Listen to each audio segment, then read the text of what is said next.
What's good, family? Welcome back to the Betting Exchange live on MSG. Getting ready for another week of exciting sports and betting action. Got my guy Shaw Little in the building. I'm Jeff Johnson, and we have an empty chair. I don't know who's going to join us, but we need somebody. Oh, mirror. Okay. Let's go. Locked into the building, fresh off the set of the Bettor Half Hour, Alex Monaco. I'm sorry, my muscles are a little smaller than EC's, but I'm happy to be here. I wore something tight on purpose. Hey, what you lack in the physical, you make up for with the frantic energy and everything. We're going to bring it in. And I'm glad that you're here because we need to talk about these schedules coming out for the Knicks and the Rangers. This is a frantic time, exciting time right before the All-Star break. Let's get right into it. Monaco, you jumped right in, so I'm going to ask you. We were talking about parlays, Knicks and Rangers to make the playoffs. Before, a couple of weeks ago, it was at plus 133. Now, it's the parlay odds are at plus 125. Would you take that parlay right now for the Knicks and Rangers both to make the playoffs? Oh, absolutely. All day. I mean, great buy, low spot on the Knicks 4-game losing streak here, which I like. Tough 3 games coming up, which we'll get to, but I'm loving what I'm seeing in the Rangers. Since Trouba, what it was December 5th, he called out the team, wanted to up the tenacity, up the intensity.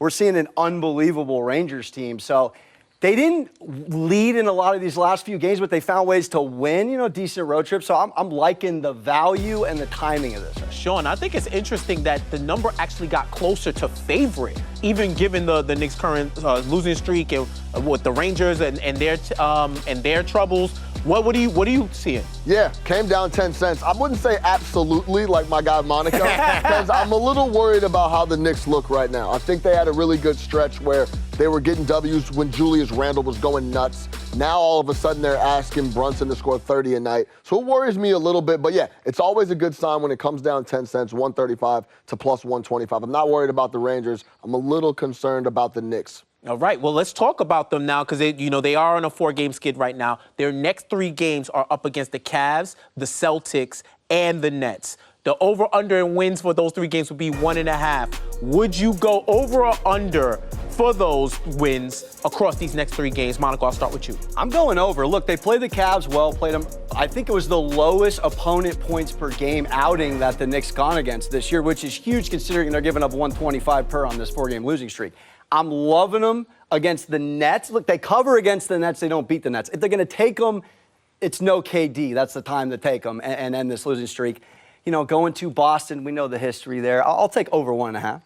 It's really tight because these are some really tough games. 2 of the 3 are on national TV. The Celtics being on TNT, and I believe the Nets are on ABC. I might have flopped those, but both of them are national TV games. Both guys are going to show up, or both teams on each spot are going to show up and try to get a W.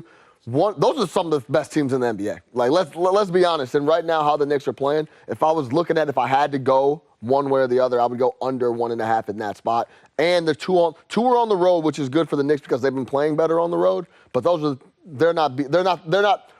on the shorter end when it comes to those 3 teams in the NBA. Cavs game is the most important because I think you win that one. And then you got a real shot. Then you get the 50-50 shot. Game is in Brooklyn, so that's kind of like a home game anyway. You're still in New York, so that first game is key to get off the snide. So let's talk about the Rangers schedule. Kept the ship steady, still in 3rd in the Metropolitan Division. They got the Panthers tonight, then the Maple Leafs, and the Golden Knights. I'm giving you that same over-under 1.5 wins for the Rangers. Monaco, what you got? I'm loving the over. Look, the defense is evident with the Rangers. We're 5th in goals allowed. We're 10th in penalty kill. And anytime your 3 best players, we got Fox, Panarin, Zibanejad, all giving us 45-plus points. I mean, Fox has been playing out of his mind. And again, anytime you're playing great D, you're in every game. And you saw that with a couple of the wins last week. They weren't leading, but because of the defense and what Shesterkin can bring in the net, you stay in the game. So I'm going over. Yeah, I agree. I'm going over 1.5 as well. Kreider's now coming back as well, which is big for him to come back in the fold. They do need to score more, though. 3.1 goals per game. That's 18th in the NHL. You don't want to be in a spot where you're always looking for Shesterkin to give up 1 or have a clean sheet, right? That's tough and a lot of pressure on him. Hopefully they can start putting some more goals up on the board, and then I'm confident that they can get 2 of the 3. All right, real quick, we talked about the Knicks facing the Nets. Nets have won 8 straight against the Knicks, but the Knicks have covered a majority of the time. Real quick, do you expect the Knicks to cover again? And if so, what do you think the number will be? I do, as far as the spread number. Yeah. Probably around 6.5, 7. I'll dish it to Sean on that one, but I like it. No Mitch Robb, it's been an adjustment, but we've seen the Randall rebounds go up, so hopefully they can bring that defense. Yeah, I don't believe it'll be that high. I'm thinking more like 3.5, 4.5. Wow. Maybe potentially 5. This is a rivalry game, and it's going to be a spot where the Knicks are going to need to get rolling, especially if they drop the game against Cleveland or Boston. Or Cleveland first. It's going to be the spot like they got to get rolling. It'll be like 4, 4.5. Monaco tapping in with us for the A. Thank you for joining us. We'll be back with more on the Betting Exchange.